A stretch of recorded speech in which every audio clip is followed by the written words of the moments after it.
പാരന്റ്സിന് ആർക്കും മനസ്സിലാക്കാനും പറ്റുന്നില്ല. അത് ഒരു 5000 പിള്ളേരിന് മേലെ ഞാൻ ഗ്രൂം ചെയ്തിട്ടുണ്ട്. സുന്ദരിക്കുട്ടി എന്ന ഇവന്റിനെ കുറിച്ചിട്ട് എന്താണ് പറയുന്നത്? ഇപ്പോഴത്തെ കാലത്ത് ഭയങ്കര അപ്ഡേറ്റഡ് ആണ്. 28 വർഷമായി ഈ മേഖലയിൽ എൻ്റെ പ്രൊഫൈൽ എന്ന് പറഞ്ഞാൽ dance. Hi, welcome to international skill. നമുക്കറിയാം, ജീവിത വിജയം നേടാൻ വേണ്ടി എപ്പോഴും ഒരു മെൻറ്ററിൻ്റെ സഹായം ആവശ്യമുണ്ടെന്ന്. ലോകത്ത് ജീവിത വിജയം നേടിയിട്ടുള്ള ഏതൊരു വ്യക്തിയെ കാണുമ്പോഴും അവരെ ഇൻഫ്ലുവൻസ് ചെയ്ത, മുന്നോട്ട് കൈപിടിച്ച് നേടിയ ഒരു മെൻറ്റർ ഉണ്ടാകും, ഒരു ഗുരു ഉണ്ടാകും, ഒരു ലൈഫ് കോച്ച് ഉണ്ടാകും. നമുക്കിന്ന് പരിചയപ്പെടാം 40 സുന്ദരിക്കുട്ടികളെയും ട്രെയിൻ ചെയ്ത് ഡാൻസിൻ്റെ ബാലപാഠങ്ങൾ മുതൽ അവരെ ഒരു പ്രൊഫഷണലാക്കാൻ സഹായിച്ച മാസ്റ്റർ നമസ്കാരം. മാസ്റ്റർ ഒന്ന് പരിചയപ്പെടുത്താവോ? എൻ്റെ പേര് ഹർഷാദ്. ഞാൻ കൊച്ചിക്കാരനാണ്. ഞാൻ ഒരു ഡാൻസ് കൊറിയോഗ്രാഫറാണ്. അതിനുപരി ഒരു ഫൈറ്റ് മാസ്റ്ററും കൂടിയാണ്. ഞാൻ എൻ്റെ ഡാൻസ് തുടങ്ങിയ കാലം എന്ന് വെച്ചിട്ടുണ്ടെങ്കിൽ ഞാൻ കളരി പഠിച്ച് വന്ന ഒരാളാണ്. ഒരു 7 വയസ്സ് 8 വയസ്സ് മുതൽ കളരിയായിരുന്നു എനിക്ക് ലക്ഷ്യം. കളരി പഠിച്ച് ഒരു 7 വർഷത്തോളം സ്റ്റേറ്റ് വിന്നായി. പിന്നെ ഒരു 24 വയസ്സ് 26 വയസ്സാകുമ്പോഴത്തേക്കും ഞാൻ ലൈസൻസ്ഡായി, കളരി പഠിപ്പിക്കാനുള്ള ലൈസൻസ്ഡായി.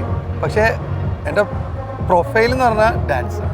പാഷൻ ഡാൻസിലായിരുന്നു. അതെപ്പോഴാണ് സർ തിരിച്ചറിഞ്ഞത്? അതായത് ഡാൻസ് എൻ്റെ ഗുരുക്കളെല്ലാം പറയാം അതിന്. വെച്ചിട്ടുണ്ടെങ്കിൽ എൻ്റെ ഗുരുക്കൾ പുള്ളിയുടെ അടുത്ത് ഞാൻ ശിഷ്യപ്പെട്ട കാലം മുതൽ കളരിയല്ല ഞാൻ പഠിച്ചു വരുന്നത്. ശരിക്കും പറഞ്ഞാൽ body language, any style of dance, അതായത് നമുക്ക് കളരി പഠിച്ചുകൊണ്ടായിരിക്കാം എനിക്ക് എൻ്റെ ഒരുപാട് സുഹൃത്തുക്കളുണ്ട് ഡാൻസ് ചെയ്യുന്നവരും മാസ്റ്റേഴ്സൊക്കെ.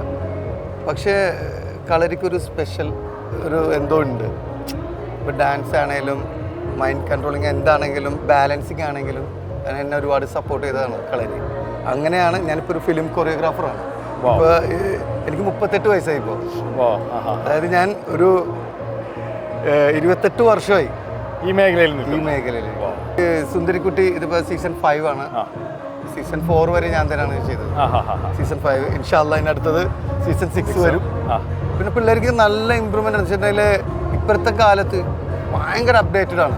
ഇപ്പോൾ ഡാൻസ് ആണെങ്കിലും പാട്ടാണെങ്കിലും ഓട്ടമാണെങ്കിലും ചാട്ടാണെങ്കിലും പിള്ളേർ നെക്സ്റ്റ് ലെവലാണ്. അത് പാരൻസിന് ആർക്കും മനസ്സിലാക്കാനും പറ്റുന്നില്ല. അത് സുന്ദരിക്കുട്ടി എന്ന ഇവന്റിനെ കുറിച്ചിട്ട് എന്താണ് പറയുന്നത്? Next level. അതായത് ഞാനിപ്പോൾ സുന്ദരിക്കുട്ടി എന്ന് പറയുമ്പോൾ സീസൺ 5 ആയി. ശരിക്കും പറഞ്ഞിട്ടുണ്ടെങ്കിൽ ഒരു 5000 പിള്ളേരിന് മേലെ ഞാൻ ഗ്രൂം ചെയ്തിട്ടുണ്ട്. ഫൈനലിൽ വരുന്നത് തന്നെ 60 പേര് 70 പേര് 40 പേരൊക്കെയാണ്.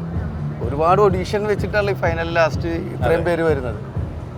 നെക്സ്റ്റ് ലെവലാണ്, ഒന്നും പറയാനില്ല. ഇപ്പോഴത്തെ കാലത്ത് അത് പാരൻസ് മനസ്സിലാക്കി.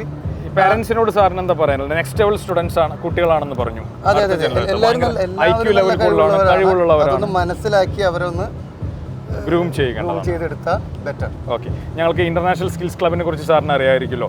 5ാം ക്ലാസ് മുതൽ 10ാം ക്ലാസ് വരെയുള്ള കുഞ്ഞുങ്ങളെ അവരെ കഴിവുകൾ കണ്ടെത്തി അവരെ ഡെവലപ്പ് ചെയ്യാൻ സഹായിക്കുകയും അത് ലോകത്തോട് വിളിച്ചു പറയാനുള്ള ഒരു ശേഷി കൊടുക്കാനും ചെയ്യുന്നൊരു പ്രോഗ്രാമാണ് ഇന്റർനാഷണൽ സ്കിൽസ് ക്ലബ്ബ്. അപ്പോൾ സാറിൻ്റെ ഒരു ആശംസ ഇന്റർനാഷണൽ സ്കിൽസ് ക്ലബിന് വേണ്ടി. പരിചയപ്പെട്ടതിൽ നന്ദി. പിന്നെ ഇന്റർനാഷണൽ സ്കിൽസ് ക്ലബ് മാക്സിമം എല്ലാവരിലേക്ക് എത്തിപ്പെടണം. ഇത് വേറൊന്നുമല്ല, വളർന്നു വരുന്ന കുട്ടികൾക്ക് അത് ഒരു പ്രചോദനമാണ് ഈ ഇന്റർനാഷണൽ സ്കിൽസ്. തീർച്ചയായിട്ടും. Thank you sir. Thank you very much.